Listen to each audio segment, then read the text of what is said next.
My name is John Griffin. I'm a 31-year-old office worker. I have a brother who is 7 years older than me. My parents were always busy, so it was my brother, Michael, who really cared about me. Since Michael was much older than me, he always treated me as if I were precious to him, putting me first. But he wasn't just indulgent.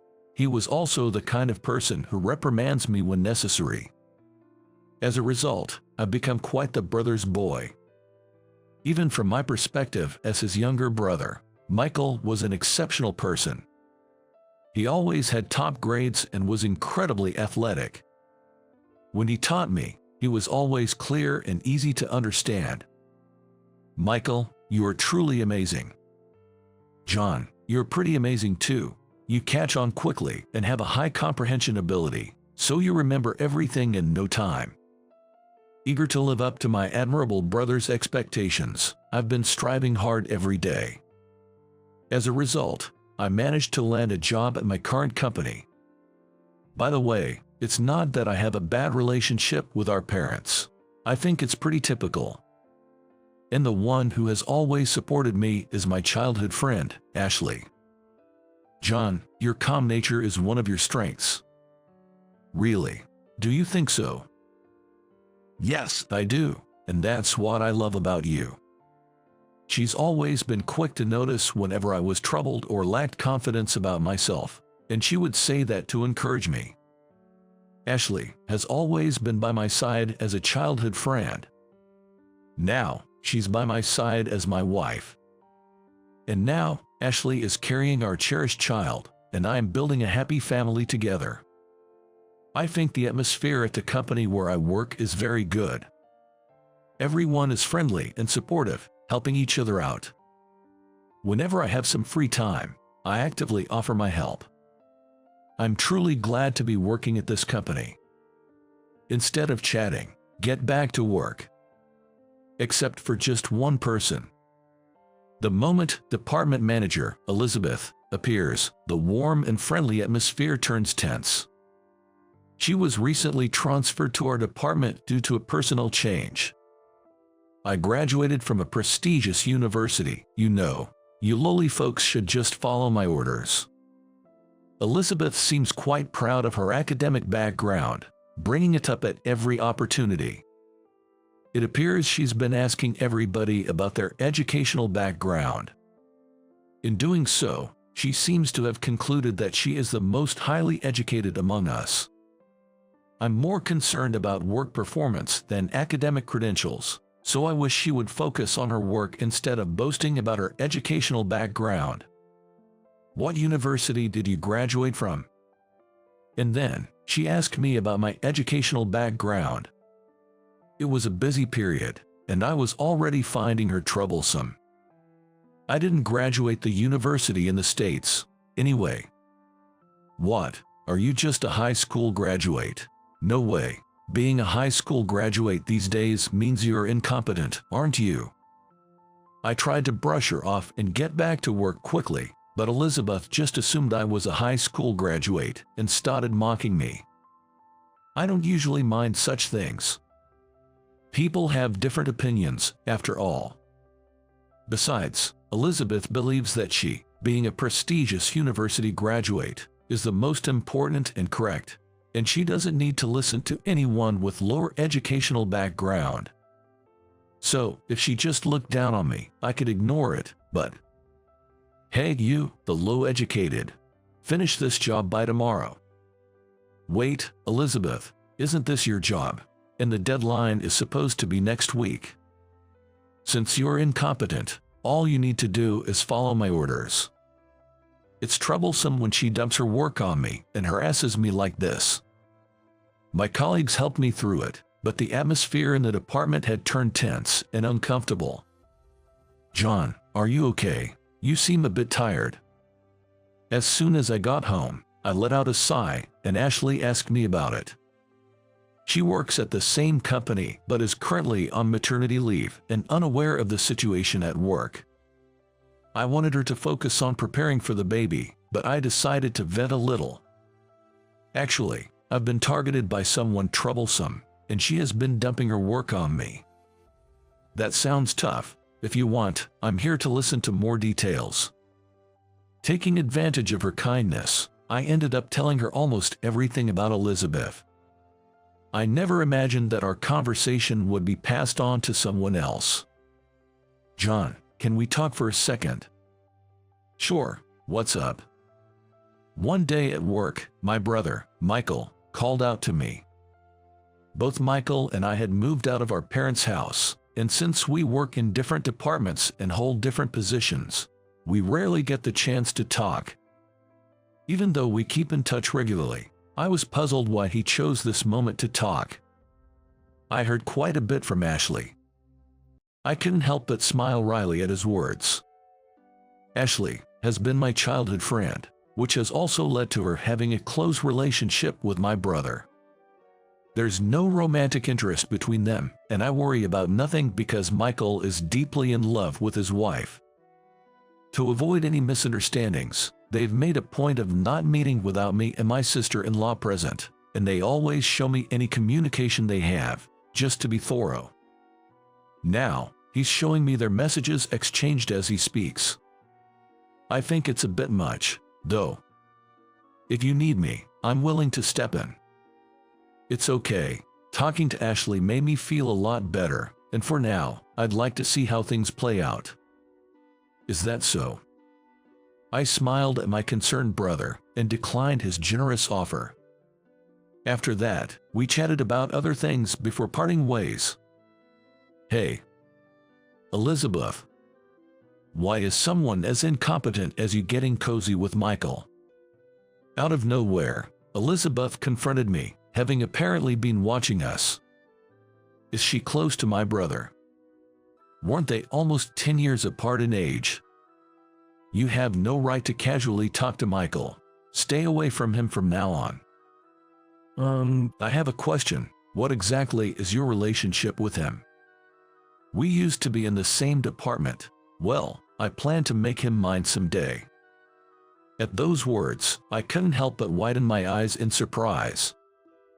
Is she aiming to make my brother her romantic partner? With his handsome looks and excellence, he's just perfect for someone with a high education like me. You do know he's married, right? I've heard such rumors, but he doesn't wear a ring, does he? I tried to hint that he's married without saying he's my brother, but Elizabeth wouldn't believe it. Indeed, due to certain circumstances, Michael is living separately from his wife and isn't wearing a ring. So, I understand the misunderstanding, but I wish she would listen carefully to the voices around her too. Even when I tried to stop her there, she wouldn't listen, saying, "What would someone as incompetent as you know about him? Just stay away from him. You, the low-educated incompetent," refusing to hear anything else. Even if I said I was his brother, she probably wouldn't believe me, and even if she did, she'd likely say, "Then help me." After Elizabeth left, I found myself holding my head in dismay. Since then, I've been spending my days under Elizabeth's glaring watch. Moreover, her harassment intensified, leaving me wondering what to do. The current CEO is retiring, and a new CEO will be taking over. Consequently, the inauguration party is being organized. I'm attending the party too. I was among the first to receive an invitation. She seems to be over the moon, boasting about it. Basically, all employees were invited. Everyone knew it, but they kept quiet because speaking up would only cause trouble. You're jealous, aren't you? Yes, sure, I responded. Elizabeth smirked at my response. This gave me a bad feeling. For a few days following that, Elizabeth was unusually quiet, as if nothing had ever happened. Then, on the day of the party, due to some circumstances, I had to arrive at the venue early. What? There's no seat for me. After chatting with the new CEO, I tried to check my seat with the hotel staff, but the response I got was that there wasn't any. Confused, I turned around when I heard laughter behind me. Elizabeth. Ha ha ha, you look so foolish. Elizabeth pointed and laughed at me. I couldn't believe it, though. I had your seat removed, she admitted. Why, how could you? The organizer for this party is actually my uncle, so I asked him to get rid of the seat for the low-educated. I was stunned that someone would actually do such a thing. As I stood there, flustered, I noticed someone looking at us in surprise. Their shocked expression actually helped me regain my composure. There's no seat for the low-educated, so you should leave. In the center of the party venue inside a luxurious hotel. I let out a deep sigh at the words spoken there. Being looked down upon and constantly mentioned about my educational background, I had reached my limit of endurance. Maybe this was a good opportunity to set things straight. I glanced at the person behind Elizabeth, who was visibly angry. Then, I'll be leaving. Really? Well then. Elizabeth looked surprised at my easy agreement. However, that quickly changed to a triumphant expression. Then hurry up and leave, she said. I'll go even without being told. So, I left the hotel quickly, just as she wanted. Imagining what would happen next, I couldn't stop laughing. Now, I wonder what fate awaits Elizabeth, who knows nothing of this. As I was slowly enjoying my coffee, a call from Elizabeth came through on my phone. I smirked and answered the phone. From the other end, I could hear Elizabeth's panicked voice. Please, come back right now. I had no idea that you were. I couldn't help but laugh at the clearly distraught Elizabeth. Did you not expect me to be the brother of the new CEO, Mr. Griffin, and the son of the former CEO, Mr. Griffin? Indeed, the new CEO was my brother, Michael. He was also the one who had witnessed our earlier interaction. I glanced at my brother because I wanted him to stay silent until the party started. Otherwise, my brother might have ended up scolding Elizabeth right there. So, I sent him a look, asking him to keep quiet in that moment. Unfortunately for you, Elizabeth, I indeed am the son of the former CEO, Mr. Griffin. Our father, the former CEO, Mr. Griffin, is a remarkable man whom both my brother and I deeply respect. One day, we discovered that he had fallen sick. Although he didn't have to be hospitalized, he did need to make regular visits to the doctor for a while. The question arose, who would take care of him? Both my brother and I were busy with work, and our mother had recently injured her leg. It was my sister-in-law who stepped up. Being a former doctor, she moved in with our parents to care for them. Of course, we also visited them regularly, and above all, my brother frequently traveled between our parents' home and his own home. My brother didn't move in with our parents because he's busy with taking over as CEO, often coming home late at night, so he frequently returns to his own place, which is closer to the office. For these reasons, it currently feels as though they are living separately. Additionally, my brother has a metal allergy, which is why he doesn't wear a ring. This isn't a secret. Most executives are aware, so it's not something we openly declare. Most of the executives knew I was part of the Griffin family, so I never felt the need to mention it to Elizabeth specifically. Really? Well, you probably wouldn't have listened to me anyway. This party was not only to celebrate my brother officially becoming CEO, but also to announce our father's recovery and to introduce my sister-in-law as his wife to the entire company. And there, I was to be introduced as his brother and also to be introduced as someone who would become his right-hand man in the future. However, Elizabeth's action of sending me away disrupted the plans, turning the event into an opportunity to reprimand her instead. While on the phone with Elizabeth, I opened a messaging app and saw a message from my brother, "Come back." So, I stood up and left the cafe. In fact, I didn't go back home. Instead, I waited while having coffee at a nearby coffee shop. This allowed me to return to the venue quickly. Sorry to keep you waiting." As I entered, all eyes turned to me. While receiving such gazes, I headed towards where my brother and the others were. "Well, you must have hard time, John." There was my brother, smiling broadly, and Elizabeth, looking like she might cry. Seeing me, Elizabeth immediately began to apologize profusely. "I'm truly sorry. I can't accept your apology. I won't forgive you." Without looking at Elizabeth, I responded and smiled at my brother and the others.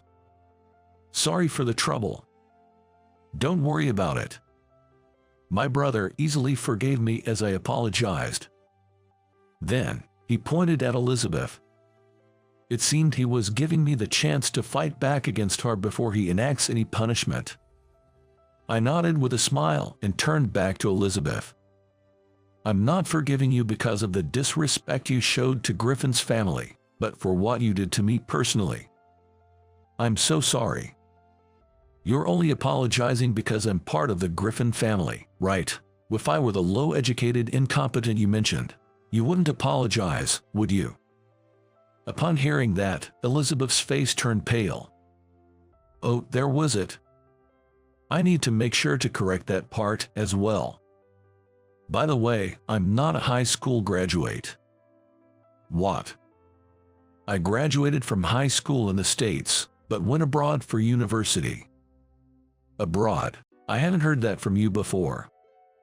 "Didn't I say I didn't graduate from university in the States?" Elizabeth's eyes widened at my words.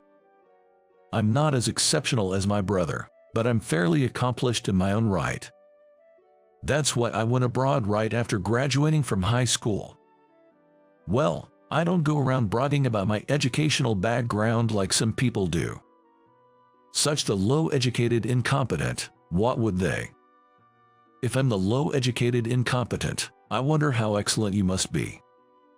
At that question, Elizabeth fell silent.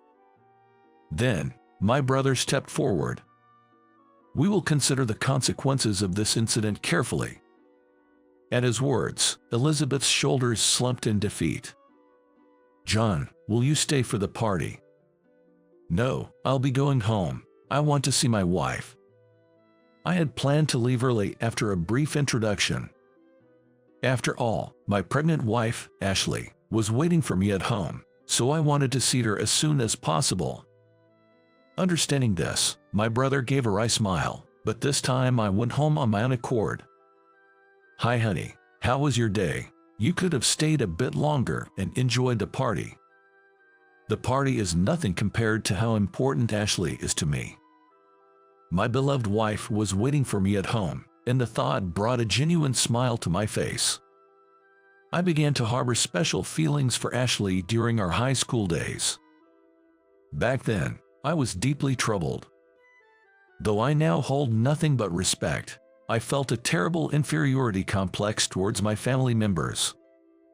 My brother was outstanding since our school days, and our father was the CEO, while our mother originally serving as his secretary. Born into such an elite family, I felt almost crushed by the pressure. "I have nothing." "That's not true. You're amazing in your own way. My grades aren't even close to my brother's, and I've never been recognized in sports." "You and your brother are different. Besides, you have something unique that only you possess." I had no confidence, feeling as though I had nothing to offer and that those around me looked down on me. Of course, no one had actually said that to me. My family, especially my brother, made time for me despite their busy schedules, but as an adolescent, I wasn't able to fully appreciate it. Ashley was the one who comforted and supported me through those times. She, who always had kind words for me, gradually became a special presence in my life. "Thank you for everything, Ashley." "It's nothing. I just can't leave you alone." Saying so, she supported me through countless times when I was on the verge of giving up. I've always struggled with expressing anger. Getting angry was exhausting, and avoiding confrontation seemed much easier. Because of my nature, I was often underestimated and entangled by others, leveraging my status as the CEO's son. If anyone messes with John, they'll have to deal with me. Ashley would stand up for me, driving those troublemakers away. Even if it meant getting hurt, she stayed by my side. I wanted to protect her, who has been so supportive. With that thought, I resolved to become stronger both mentally and physically, and accepted the offer to study abroad that my father had proposed. "Aren't you going to tell Ashley?" "No, and don't you say anything unnecessary, okay?" I left for overseas without telling Ashley anything. If she had found someone else by the time I returned, I decided I would give up. With that thought, I graduated successfully and was greeted at the airport by Ashley and my brother. "Welcome back, John." After she said that, I confessed my love to her, and we began dating. Eventually we got married, and now she's carrying our first child. "Hey, Ashley, thanks for everything." "What are you suddenly talking about?" "You talked to my brother, right? That's how I was able to fight back, so." "Of course, you've been special to me since we were kids. I can forgive anyone who hurts you," Ashley said with a smile. "I still have a lot to learn, it seems. To be protected by the person I wish to protect, how ironic. In return, make sure both our child and I are exceptionally happy, okay?" "Of course, I will." I firmly promised to make a happy life for Ashley and our future together. The next day at work, Elizabeth was nowhere to be seen. I learned from my brother about Elizabeth's circumstances. She was indeed transferred to our department due to a personnel change, but in reality, she was moved here because she had caused problems elsewhere. The issue was her stalking behavior towards my brother. It came to light through reports from my brother and others around him, and under normal circumstances, termination would have been considered. But unfortunately, my father's illness was discovered around the same time. Due to the sudden need to undertake the handover process, the matter was overlooked, and in the meantime, Max, the executive vice president, and her uncle covered it up. The matter was settled with just a departmental transfer. "You should have told me. I didn't want to worry you. You've always been gentle, not the type to lash out, but you worry enough to make yourself sick." That's irrelevant now, isn't it? I'm known for being too gentle and mild-mannered, according to those around me. Just because I don't get angry easily, doesn't mean I think I'm too gentle. So, what happened to Elizabeth and Max, the executive vice president? Both of them are currently suspended. Well, consider it a brief respite. My brother is very capable, but perhaps because of that, he shows no mercy. Anyone who has angered him in the past has faced severe consequences. I thought about Elizabeth's future. As a result, Elizabeth and Max were transferred to a newly established branch, effectively a demotion in disguise. The location is a remote island with surveillance, making escape impossible. However, the primary task is sorting emails that come from the main office. Beyond that, there's basically no work or entertainment. However, they had to work as a form of compensation for the trouble they caused us. I wonder how much stress they're under now. With those thoughts in mind, I get on with my own work. Due to this incident, I was appointed as the department head, an unusual promotion. Fortunately, since Elizabeth had already been delegating her work to me, I was able to take over without any issues. Keep up the good work and climb the ladder. You're going to be my right-hand man someday. To live up to my brother's expectations, I'm continually working on improving myself. Years later, we now have 2 children. My brother doesn't have any kids, but he dotes on ours. Pursue the path you love. You don't have to force yourself to go to college, and on the other hand, it's okay to study abroad. But never forget to be considerate of others. Education doesn't determine everything. Make sure to see people for who they truly are. That's what we teach our children. I don't know what paths they'll take in the future, and they might struggle like I did. Even so, I'm determined to protect them together with Ashley.